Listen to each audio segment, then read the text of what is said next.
Chemical reactions and equations, इस chapter को हमने फर्स्ट 3 वीडियोस में कंप्लीट कर दिया है. ठीक है, आई होप अच्छे से समझ आ गया होगा. और अगर कोई डाउट है तो do write in the comment box and I will try to solve it. Fine. पर एग्जाम में क्या है, बहुत से क्वेश्चंस ऐसे होते हैं जो एक्टिविटीज़ में से भी पूछे जाते हैं. तो अब हम एक एक करके इस चैप्टर की एक्टिविटीज़ को डिस्कस करेंगे और वो सारे क्वेश्चंस डिस्कस करेंगे जो एग्जाम्स में पूछे जाते हैं. ओके पर उससे पहले let me tell you very clearly that कि चैप्टर आपको अच्छे से समझ आना चाहिए. और अगर आपने वो नहीं देखा है, नहीं समझ आया ठीक से, तो पहले फर्स्ट 3 वीडियोस को अच्छे से देख लो, समझ लो and then come for the activities. Okay okay, let's discuss activity 1.1. इस एक्टिविटी में कहा है कि टेक अ मैग्नीशियम रिबन. ठीक है, मैग्नीशियम रिबन मीन्स व्हाट, कि एक मैग्नीशियम की आपको मेटल की ऐसे पतली सी स्ट्रिप लेनी है, उसको स्पिरिट लैम्प के ऊपर बर्न करो और उसके बाद आपको क्या मिलेगा, ऐश मिलेंगे. देखो यहाँ पे एशेस मिल गए. This is what the activity. एक मैग्नीशियम रिबन लेना है, उसको अच्छे से सैंड पेपर से रब करना है और रब करके साफ करने के बाद उसको बर्न करो और बर्न करने के बाद आपको एशेस मिलेंगी जिसे आपको वॉच ग्लास में कलेक्ट करना है. वॉच ग्लास क्या होता है, this is watch glass and this is nothing but एक कांच की एक छोटी सी प्लेट जैसा होता है. ठीक है, तो अब ये एक्टिविटी थी. इस एक्टिविटी में ज़्यादातर क्वेश्चन क्या पूछा जाता है कि right the balanced equation for burning of magnesium ribbon. तो चलो पहले इक्वेशन लिखो, Mg प्लस O2. आपने मैग्नीशियम रिबन लिया, उसे अच्छे से सैंड पेपर के साथ साफ किया, उसको बर्न किया. बर्न के लिए because we are providing heat तो ट्रायंगल साइन लिखेंगे या फिर आप यहाँ पर सिंपली हीट भी लिख सकते हो. ओके तो जब बर्न हुआ हमें एशेस मिली. अब वो ऐश किस चीज़ की मिली, see it's written here, magnesium oxide MgO. तो ये जो MgO है ये क्या है, this is nothing but ashes, or remember this ash is of white color. ठीक है, तो यहाँ पे पहले इनकी फिजिकल स्टेट्स लिख देते हैं. Mg is what, it's solid, S, oxygen is gas we know, and MgO is again a solid. तो ये हो गई आपकी chemical equation for burning of magnesium ribbon. But you need to balance it. तो balance करो इसको. Mg is 1 here. Here Mg is 1, okay. On reactant side oxygen is 2, पर यहाँ तो 1 ही है तो क्या करेंगे, इसके आगे 2 लगा दो. Now again recheck. Here magnesium is still 1, but here it is 2 now. So let's write here 2. तो मैग्नीशियम हो गए यहाँ पर 2, यहाँ पर भी है 2, ऑक्सीजन यहाँ पर है 2 और यहाँ पर भी बैलेंस्ड हो गया, ऑक्सीजन हो गया 2. तो हमारी बैलेंस्ड इक्वेशन क्या बन गई, हमारी बैलेंस्ड इक्वेशन बन गई 2Mg plus O2. On heating we got 2MgO. तो ये रिएक्शन हुआ पूरा. और यहाँ पर और चीज़ क्या याद रखने की है कि this one which you got as a product is a white colour ash. और जब ये बर्न होगा रिबन तो यहाँ से फ्लेम निकलेगी और वो फ्लेम कैसी होगी, that flame will be dazzling white. देखो यहाँ पर ऐसी, इस फ्लेम के साथ ये मैग्नीशियम रिबन बर्न होगा. ओके चलो, second question usually asked is what is the type of this reaction. ये कौन से टाइप का रिएक्शन है, हमने पढ़ा है चैप्टर में राइट, कि कॉम्बिनेशन रिएक्शन होता है, डिस्प्लेसमेंट रिएक्शन होता है, डीकम्पोज रिएक्शन होता है ना. तो पहले चैप्टर समझना बहुत ज़रूरी है, I am telling you again. ठीक है, तो here if you see here, यहाँ Mg plus O2 reactant side में 2 रिएक्टेंट्स कंबाइन हो रहे हैं और एक सिंगल प्रोडक्ट बन रहा है. तो कंबाइन होके एक सिंगल प्रोडक्ट बनना मतलब कॉम्बिनेशन रिएक्शन. ठीक है, अब सिर्फ कॉम्बिनेशन रिएक्शन ही है. यहाँ पर ध्यान से देखो, यहाँ पर हीट की जा रही है, बर्न किया जा रहा है, हीट इज प्रोवाइडेड है ना, एंटर हो रही है heat from the reactant side. तो this type of reaction is known as endothermic reaction. हो गया राइट. चलो, a third type of question usually asked is कि किस टाइप का एशेज होती हैं. दैट हमने पहले ही देख लिया, वाइट कलर की ऐश होती है ना. तो और कौन सा मेटल है which element Burns with the dazzling flame. ये डेजलिंग फ्लेम, कौन सा एलिमेंट बर्न हो रहा है with dazzling flame? Nothing but magnesium. And एक इंपॉर्टेंट क्वेश्चन और आता है, जैसे यहाँ पे लिखा है देखो, clean a magnesium ribbon rubbing with the sand paper. अब ये क्यों ज़रूरी है भाई? मैग्नीशियम रिबन को अच्छे से सैंड पेपर से क्यों साफ़ करना पड़ता है उसको बर्न करने से पहले? तो ध्यान से देखो कि जैसे ये आपका स्ट्रिप है मैग्नीशियम का, when it is very reactive metal. Magnesium जो है ना बहुत ही एक्टिव है, रिएक्टिव है. ये ईजिली जो एटमॉस्फेरिक ऑक्सीजन होती है ना उसके साथ ये रिएक्ट कर जाता है. और जब ये रिएक्ट कर जाता है तो इसके ऊपर ना एक लेयर बन जाती है ऑक्साइड की, मैग्नीशियम के ऊपर. तो ये क्या बन जाता है? ये हो जाता है मैग्नीशियम ऑक्साइड. एक स्टेबल स्टेट में आ गया. तो ये जो लेयर बन गई ऑक्साइड की, it hinders the burning of the ribbon. अब देखो, आप इसको बर्न करने की कोशिश करोगे तो क्या होगा? ये रिबन तो अंदर है, इसके ऊपर तो ये ऑक्साइड की एक लेयर जम गई है जो इस पर जलने नहीं देगी. करेक्ट? ठीक है ना. तो this is why it is very necessary to rub the ribbon before burning it. तो कैसे लिखोगे इसका answer? The first thing you will write is that magnesium ribbon is very reactive, है ना. मैग्नीशियम एलिमेंट बहुत रिएक्टिव है, तो it reacts very easily with atmospheric oxygen and it forms a layer of oxide on it. ठीक है, जो कि magnesium oxide बन गया. That hinders, this layer hinders the burning of magnesium ribbon. Clear? So this is all about your first activity. ठीक है. Okay, now let's see activity 1.2. What does it says? Take lead nitrate solution in a test tube and potassium iodide solution to it. What do you observe? ठीक है, तो पहले lead nitrate लिया एक test tube में, उसमें potassium iodide डाला, तो फिर क्या रिएक्शन होगा? तो फर्स्ट क्वेश्चन यही मोस्टली आएगा कि write the balanced chemical equation when lead nitrate reacts with potassium iodide. तो पहले हम फर्स्ट बैलेंस्ड इक्वेशन लिख लेते हैं. lead nitrate PbNO3 twice reacts with what? potassium iodide. ठीक है. अब what do you observe? क्या होगा इसमें? इसके बाद आपको जो रिएक्टेंट्स मिलेंगे, प्रोडक्ट्स मिलेंगे, वो होंगे lead iodide plus potassium nitrate. This is what will happen. अब इसको बैलेंस करो. ये तो हमने केमिकल इक्वेशन लिख दी, अब इसको बैलेंस करेंगे. चेक करो. Pb here is 1, here also 1. Nitrogen here is 2 और यहाँ नाइट्रोजन सिर्फ 1 है, तो let's balance it. Oxygen here is 6, 2 3s are 6 and here oxygen is already 6. ठीक है. पोटेशियम here is 1, यहाँ 2 है तो यहाँ लगा दो 2. आयोडाइड यहाँ पे 2 है, आयोडाइड यहाँ पर भी 2 है. ठीक है, तो ये होगी आपकी balanced equation. Okay, done.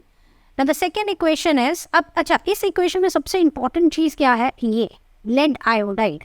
This lead iodide is PPT, yellow coloured PPT. PPT means precipitation.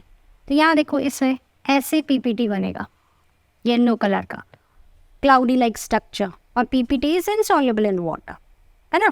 तो ये बनेगा. और ये इधर के जो रिएक्टेंट्स थे दे आर कलरलेस, उनका कोई कलर नहीं है. तो these are colourless whereas the lead iodide is yellow colored PPT is formed. Now the second type of question asked is write the type of this reaction. तो यहाँ पे पहले PPT बना है, तो इसी से हमें क्लियर हो गया कि this is a precipitation reaction, है ना. The reaction in which precipitations are formed is known as precipitation reaction. और कौन सा रिएक्शन होगा ये? If you look it very carefully, see यहाँ पे हो क्या रहा है इस रिएक्शन में, देखो ये जो PV है और ये जो K है पोटेशियम, ये आपस में एक्सचेंज हो रहे हैं आयंस, है ना। देखो आयोडाइड के साथ PV चला गया और नाइट्रेट के साथ पोटेशियम चला गया, तो आयंस हैज एक्सचेंज, डिस्प्लेस हो गई, है ना। तो this is double displacement reaction. और इनके अच्छे से एक्सप्लेनेशन और इनकी definitions with examples we have already done in the second video, right. Okay, now what else is asked, what can be asked is like, हाँ ये पूछा जा सकता है यहाँ के define precipitation reaction with an example, double displacement reaction with an example, ठीक है। तो ये एक्टिविटी समझ में आ गई, done. Now let's move to the third activity 1.3. 1.3 activity में what they are saying is take zinc granules. What is granules? मतलब दाने जैसा, ये देखो यहाँ पे देखो ये जिंक ग्रैन्यूल्स है, ठीक है। तो इन जिंक ग्रैन्यूल्स को आपको इस कोनिकल फ्लास्क में लेना है, देखो यहाँ पे लिखा है जिंक ग्रैन्यूल्स। अच्छा ले लिया, उसके बाद what you have to add? You have to add dilute hydrochloric acid. तो इसमें आपको क्या ऐड करना है, dilute HCl, dilute hydrochloric acid और सल्फ्यूरिक एसिड, या फिर आप कौन सी एसिड ले लोगे, sulphuric acid H2SO4, because these are acids, so you have to handle them with very care. Now what do you observe? What happened around the zinc granules? तो जैसे ही ना आप एक टेस्ट ट्यूब में आपने ये जिंक ग्रैन्यूल डाला, ठीक है, उसके ऊपर से आपने ये एसिड्स डाली, एनी वन एसिड, तो क्या होगा, या बबल्स जैसे गैसेस निकलेंगे। यहाँ देखो इस इमेज में देखो, यहाँ से देखो ये बबल्स उठ रहे हैं यहाँ से पूरा, ठीक है, ये निकलेंगे। तो that is what they are asking, happening around the zinc granules. तो क्या हो रहा है, a gas is evolving around the zinc granules, ठीक है। और सेकंड चीज क्या पूछिए, touch the conical flask on the test tube, is there any change in the temperature. तो आप अगर इसको टच करोगे तो you will see that there is an increase in temperature, okay. तो अब इसमें क्वेश्चंस कैसे आते हैं, same thing, the first thing they will ask is right the balanced chemical equation for when hydrochloric acid और sulphuric acid is added और dropped on zinc granules. तो पहली इक्वेशन हम लिख लेते हैं इसके HCl के साथ, क्या है, zinc granule when it reacts with a dilute hydrochloric acid, ठीक है। तो क्या होगा, zinc chloride plus H2 gas is evolved, you know, when gas is evolved upward arrow is shown, plus heat is generated. जब आप touch करोगे वो गर्म लगेगा बीकर, तो हीट जनरेट हुई यहाँ पर, ठीक है। अब इसको बैलेंस करो, Zn here is 1, zinc here is 1, here also 1, hydrogen here is 1, but whereas here is 2, so we will write here 2, ठीक है। तो यहाँ पे हाइड्रोजन हो गया, chlorine here is 1, whereas on product side it's 2, तो ये पहले से यहाँ पे भी 2 हो चुका है, ठीक है। आप चेक करो पूरी इक्वेशन को फिर से, zinc here is 1, okay, balanced, hydrogen here is 2, here also 2, balanced, chlorine here is 2, chlorine here also 2, so the equation is balanced. Similarly, we will also do the same reaction with what they said with sulphuric acid. So Zn plus H2SO4. What you will get? ZnSO4, zinc sulphate plus hydrogen gas is evolved and again heat will be there. ठीक है, अब इसको balance करते हैं, zinc 1 on product side also zinc is 1, hydrogen is 2, hydrogen is 2, sulfur is 1, sulfur is 1, O is 4, O is 4, so this equation is balanced. ठीक है, हो गया। अब सेकेंड क्वेश्चन क्या, टाइप ऑफ रिएक्शन, किस टाइप का रिएक्शन है ये।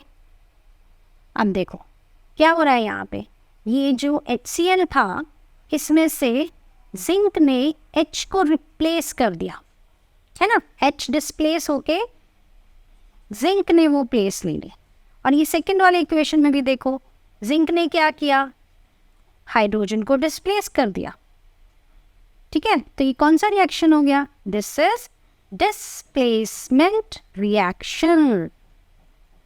ठीक है ना, एक ही एलिमेंट, एक ही आयन डिस्प्लेस हो रहा है, इसलिए डिस्प्लेसमेंट रिएक्शन। ओके, अब ऊपर वाली एक्टिविटी में देखो, यहाँ पर क्या हो रहा था, यहाँ पे दो एलिमेंट्स डिस्प्लेस हो रहे थे, एक लेड और दूसरा पोटेशियम। ये दोनों ने अपने प्लेसेस डिस्प्लेस किए थे, तो डबल डिस्प्लेसमेंट हो गया था। और यहाँ पर एक ही एलिमेंट, तो displacement reaction. Other than that, अब यहाँ पर देखो, ये वाली रिएक्शंस में हीट क्या हो रही है, heat is coming out, exit हो रही है फ्रॉम द प्रोडक्ट साइड। तो जब एग्जिट होती है हीट, तो that is called exothermic reaction, and these definitions you have it. Please go back to the video 2 and revise from there if you have not done. ठीक है, तो ये हो गया आपकी activity 3.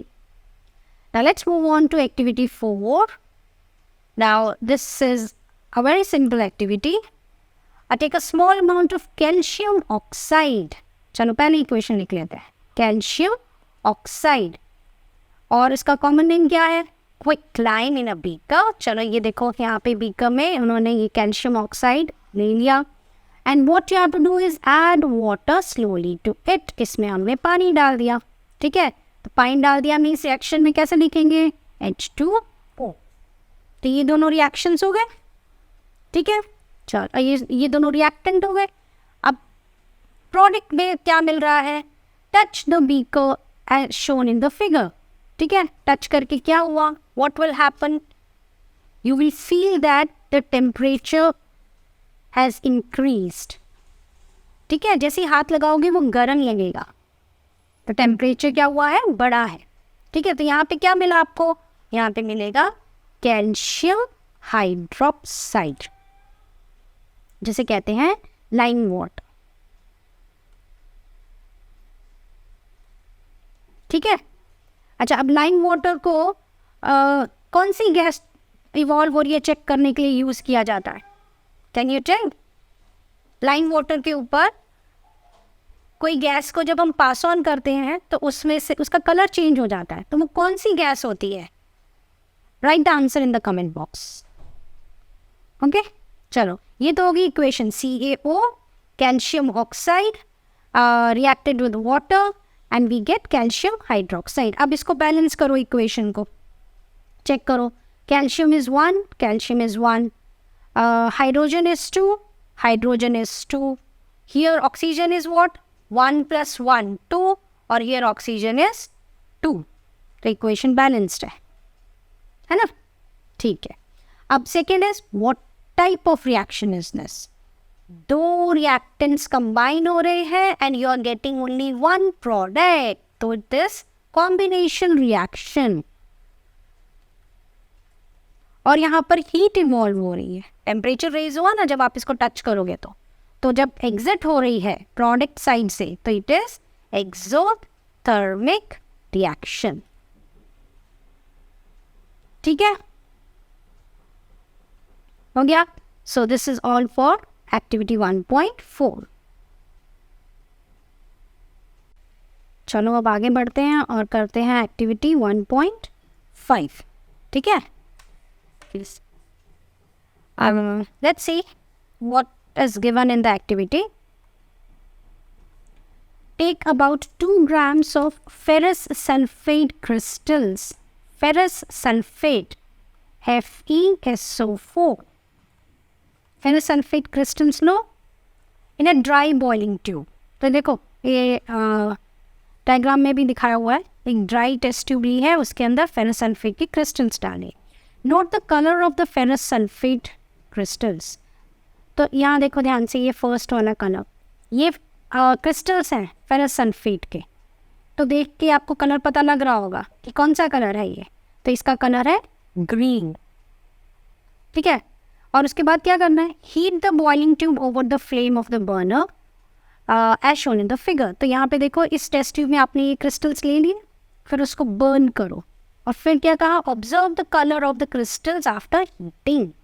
तो जब आपने हीट कर दिया, ये देखो यहाँ हीट कर दोगे तो उसका कलर कैसा हो गया, चेंज हो गया, ग्रीन से कौन सा कलर हो गया, ब्राउन।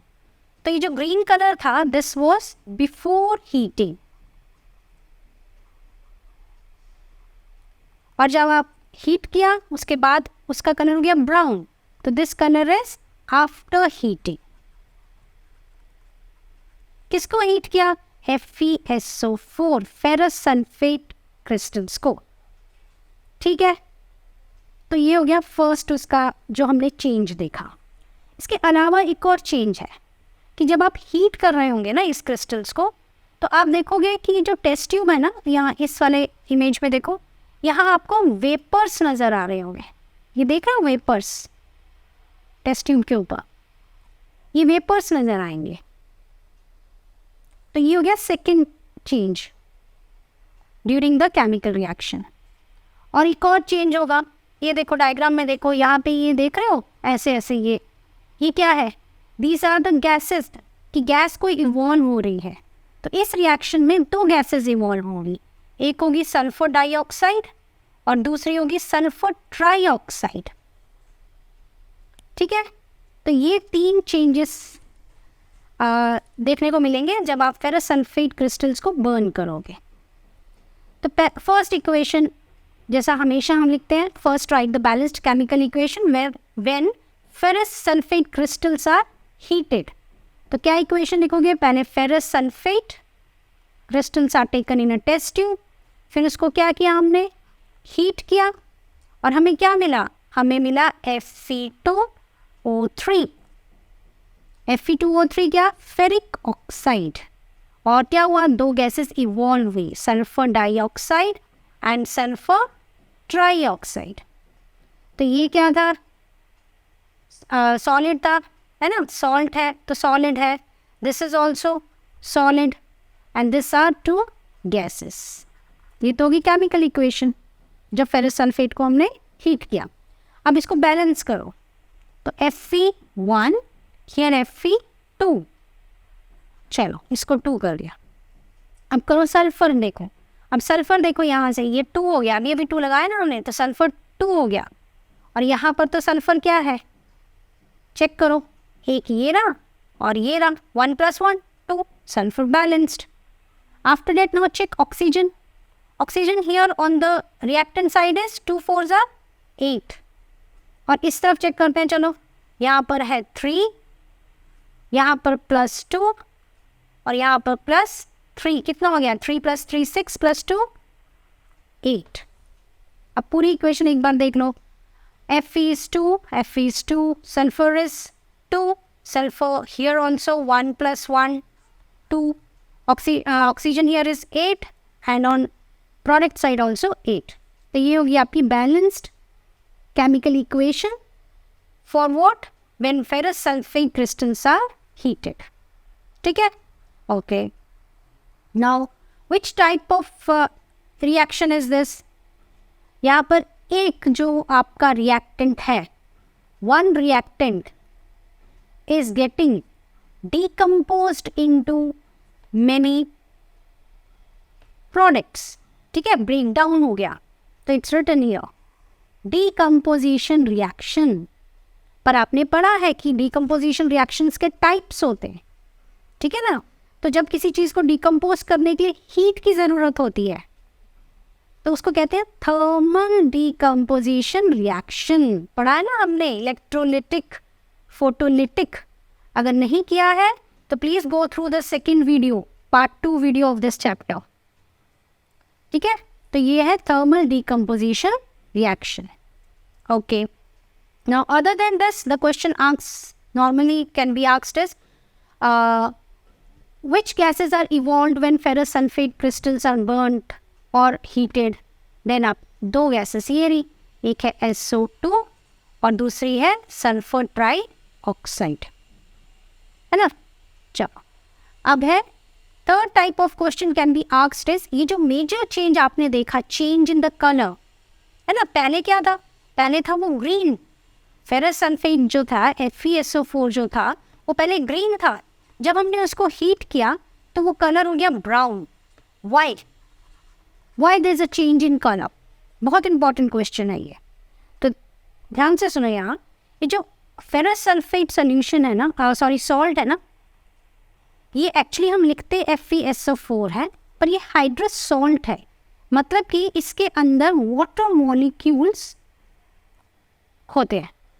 तो जब फेरस सल्फेट कहा जाए तो ये उसका पूरा फॉर्मूला है, FeSO4 7H2O. मतलब FeSO4 में 7 मॉलिक्यूल्स ऑफ वाटर होते हैं, जो नॉर्मली हम नहीं लिखते हैं. ठीक है ना. तो जब इसको आपने हीट किया तो क्या हुआ, FeSO4 प्लस ये 7H2O जो वाटर मॉलिक्यूल्स थे वो अलग हो गए. तो जैसे ही ये सेपरेट हुए तो इसका कलर चेंज हो गया. तो what you will say that when ferrous sulphate crystals FeSO4 7H2O is heated, we get ferrous sulfate. Anhydrous means उसमें से पानी निकल गया और 7 molecules of water is separated. And this is the reason that there is a change in color from green to brown. और यही reason है, देखो ये जो वाटर वेपर्स मिले थे टेस्ट ट्यूब में ना आपके, ये देखो यहाँ पे जो ये वाटर मॉलिक्यूल्स वेपर्स मिले हैं, यही वाले वाटर वेपर्स हैं. तो यहाँ पे ये क्वेश्चन भी आ सकता है कि when ferrous sulphate crystals are heated in a test tube, we see the vapours around it, कि वो कहाँ से आए. तो सॉल्ट तो हमारा ड्राई था, तो from where that vapours is collected over the test tube. तो ये वाले जो 7H2O है उसकी वजह से इसमें वेपर्स आ गए. ठीक है, क्लियर. चलो अब यहाँ पे मेजरली मोस्ट इम्पॉर्टेंटली कौन सी चीज़ें थी जो ध्यान में रखनी है. First is change in colour. Colour change हो गया, ग्रीन टू ब्राउन हो गया. अब क्यों हुआ वो हमने देख लिया कि FeSO4 7H2O जब हीट किया वाटर अलग हो गया, तो वाटर जैसे ही इवेपोरेट हुआ तो उसका कलर चेंज हो गया. सेकेंडली ये वेपर्स कहाँ से आए, क्योंकि सेम थिंग रिमेंबर इसका ये फॉर्मूला 7H2O. तो ये वेपर जो आए, ये 7H2O जो 7 मॉलिक्यूल्स थे उसके अंदर वाटर के, उसकी वजह से ये वेपर्स आ गए. और कौन सी गैसेस इन्वॉल्व हुई, वो दो ही, SO2 एंड SO3. ठीक है, तो ये 3 जो मेजर चेंजेस है that is taking place when FeSO4 is heated in a boiling tube. चलो अब देखते हैं कि नेक्स्ट एक्टिविटी में क्या दिया है. It's activity 1.6. It's given that take about 2 grams of lead nitrate powder in a boiling tube. Hold the boiling tube with a pair of tongs and heat it over a flame as shown in the figure. What do you observe? Note down the changes if any. ठीक है, तो देखो इस diagram में एक test tube है, उसमें lead nitrate powder लिया है. ठीक है, लेड नाइट्रेट क्या होता है, PbNO3 twice. This is lead nitrate powder. Okay, when heated, उसके बाद इसमें एक आप चेंज देख रहे होंगे, यहाँ पर ये ब्राउन फ्यूम्स है ना, ब्राउन कलर की फ्यूम्स आ रही हैं ये.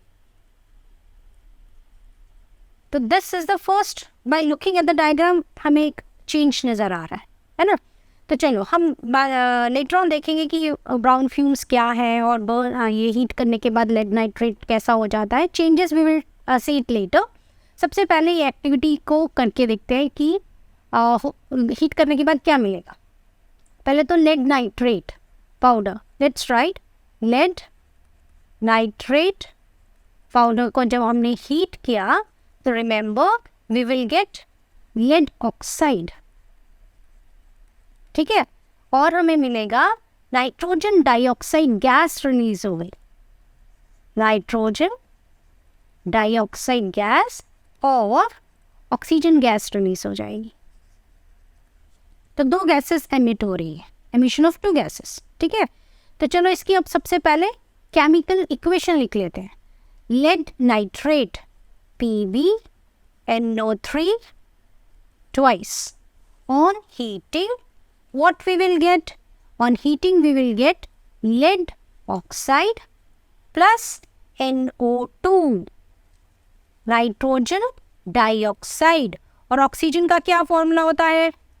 O2। ठीक है, ये हमें मिल गई equation. Now balance the equation. अब हम बहुत प्रैक्टिस कर चुके हैं बैलेंसिंग की, तो now I think you can do it by yourself. मैं यहाँ पे लिख देती हूँ 2 and here 2 and here it is 4। तो ये होगी balanced chemical equation when lead nitrate is heated. Okay, ये हो गया फर्स्ट क्वेश्चन जो हमेशा पूछा जाता है। सेकेंड क्वेश्चन क्या होता है? Type of chemical reaction. तो कैसा टाइप ऑफ रिएक्शन है ये? देखो यहाँ पे क्या है, एक आपके पास रिएक्टेंट है और वो डिकम्पोज हो गया, ब्रेक हो गया बहुत सारे प्रोडक्ट्स में, तो इसका मतलब ये डिकम्पोजिशन रिएक्शन तो पक्का है। बट हमें ये पता है कि डिकम्पोजिशन रिएक्शन के तो टाइप्स होते हैं, पढ़े थे ना हमने, एक जहाँ पे हीट यूज़ होती है, कहीं पे इलेक्ट्रिसिटी यूज़ होती है, कहीं पे लाइट यूज़ होती है। तो यहाँ पर we have used heat energy to decompose the lead nitrate. तो ये कौन सा रिएक्शन हो गया? Thermal decomposition reaction. ठीक है, चलो ये चीज़ें तो दो हो गई इस एक्टिविटी से जो हमें मिला। अब देखते हैं चेंजेस, कौन कौन से चेंजेस हुए। First change, look at this diagram. ये जो व्हाइट कलर आप देख रहे हो, this is nothing but this is lead nitrate powder. ठीक है, ये लेड नाइट्रेट का पाउडर है। कौन से कलर का है? व्हाइट। तो मैं यहाँ पे फॉर्मूला भी लिख देती हूँ, PbNO3 ट्वाइस। तो जब इसको हीट किया तो we got what? Lead oxide. और देखो लेड ऑक्साइड मीन्स PbO, और ये कौन से कलर में चेंज हो गया? ये हो गया ब्राउन कलर में चेंज। और उसके बाद नेक्स्ट प्रोडक्ट हमें क्या मिला? देखो ये दिख रही है ब्राउन फ्यूम्स, है ना? तो ये क्या है brown fumes? This is NO2। तो ये क्या है? Brown fumes. किस चीज़ की ब्राउन फ्यूम्स है ये? नाइट्रोजन डाइऑक्साइड की, प्लस हमें मिलेगी ऑक्सीजन गैस। तो पहला चेंज क्या हुआ? जो आपका लेड नाइट्रेट पाउडर था वाइट कलर का, वो चेंज हो गया ब्राउन कलर में। और ब्राउन कलर क्या था? Lead oxide. और सेकंड चीज़ क्या हमने चेंज ऑब्जर्व किया कि ब्राउन फ्यूम्स मिले आपको इसको गर्म करने में। ठीक है, तो ब्राउन फ्यूम्स किसके थे? नाइट्रोजन डाइऑक्साइड के। तो these were the two changes.